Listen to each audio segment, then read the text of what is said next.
வெளிச்சத்தின் இதயம் நிறை வாழ்த்துக்கள். களவு செய்யாதிருப்பாயாக யாத்ராகமம் 20:15 சொல்லுகிறது. சமீபத்தில் வாட்ஸ்அப்பில் வந்த ஒரு பதிவு. அரசாங்கத்தில் உயர் பதவியில் இருந்த ஒரு மனிதர் அதை எழுதியிருந்தார். அளவான ஒரு குடும்பம், ஒரே ஒரு மகன். ஆனாலும் கூட அந்த மனிதர் தன் பதவியை பயன்படுத்தி லஞ்சம் வாங்கி வருமானம் சொத்து சேர்க்க ஆரம்பித்தார். குறிப்பிட்ட நாட்கள் வந்தபோது தன்னுடைய மகனுக்கு ஒரு திருமணத்தை முடித்தார்.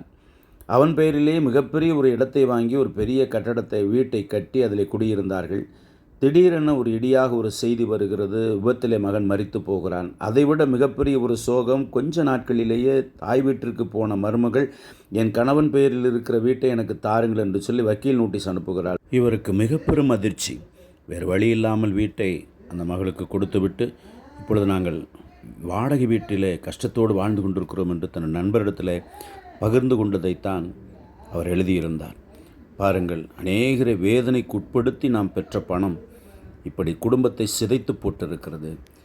பரிதானம் வாங்குகிறவன் சபிக்கப்பட்டவன் என்று வேதம் சொல்லுகிறது. நேர்மையற்ற காரியங்களை நிறைவேற்றுகிறதற்கு லஞ்சம் வாங்குவது சாபத்துக்கு உள்ளாக்கும். நேர்மையின் வழியிலே தான் சந்தோஷம் நிலைத்திருக்கும்.